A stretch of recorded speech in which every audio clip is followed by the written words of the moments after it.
100 জন খ্রিস্টানকে যদি একই প্রশ্ন করে তোদের ভগবানকে, একবারই বলবে আমাদের ভগবান ঈসা মসীহ, যিশু খ্রাইস্ট। মুসলমানকে জিজ্ঞাসা করবে 3 থেকে 5 মানে মৃত্যুর আগে পর্যন্ত, যাকে এই তোদের ভগবানকে, একই উত্তর দেবে, ভাই আমাদের ভগবান হলো আল্লাহ। হিন্দুদেরকে যদি একই প্রশ্ন করা হয়, ভাই তোদের ভগবানকে, কনফিউজ। 100% হিন্দু 100% কনফিউজ, জানে না ভগবানকে। দ্বিতীয়ত, যদি তুই মুসলমানকে জিজ্ঞাসা হয় তোরা মসজিদে কেন যাচ্ছিস, ওদের শেখানো হয় মসজিদে যেতে হবে নামাজ আদায় করার জন্য। সপ্তাহে ওরা 100% একদিন মসজিদে যাবেই। তুমি যদি খ্রিস্টানদের জিজ্ঞাসা করো তোমরা কেন কোথায় যাবে, কোথায় যাও না, আমাদেরকে একদিন তারা চার্চে যাবে। কেন? ঈশ্বরে প্রার্থনা করার জন্য, ওদের শেখানো হয় জন্মের থেকে, এটা সংস্কার।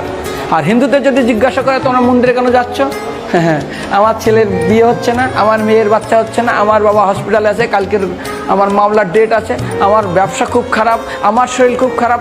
99.99 হিন্দু জানে না মন্দিরে কেন আসা উচিত, তাদের ভগবানকে। মৃত্যুর পরে কোথায় যাবে, মুসলমানকে জিজ্ঞাসা করবে মৃত্যুর পর কোথায় যাবে, বলবে ভাই নামাজ রোজা যদি না করি দোজকে যাব, অর্থাৎ নরকে যাব। যদি হিন্দুদেরকে জিজ্ঞাসা, ওদেরকে বলবে আর যদি করো নামাজ রোজা করি তাহলে বেহেশতে স্বর্গে যাব।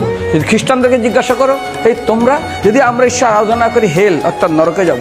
যদি বলা হয় যদি করো ঈশ্বর আরাধনা তাহলে তোমরা হেভেন স্বর্গে যাব। আর হিন্দুদেরকে বলে যে তোমরা মরার পরেই 99% হিন্দু এটাই বলে, মিথ্যাই বলে, আমার বাবার সাজ্ঞানে স্বর্গে গিয়ে বসে। তোর বাবা কি জমি কেনা আছে নাকি স্বর্গে?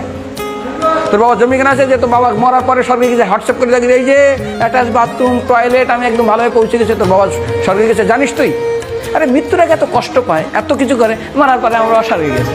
আরে যখন পুলিশে কোনো কয়েদি কোনো অপরাধীকে ধরে 2-4টা ডান্ডা মারে, তারপর থানায় গিয়ে আরও ট্রিটমেন্ট করে, তারপরে কোর্টে বিচারে, তারপর জেল কাটে, মৃত্যুর আগে এত কষ্ট করে আমরা মারা যাই, মারার পরে আমরা স্বর্গে গিয়ে বসে আছি, ওর বাবার জন্য সুযোগ নিয়ে কেনা আছে না, এরকম বলা যাবে না। এই জন্য আমাদের শাস্ত্র বলে পরলোকগত স্বর্গীয়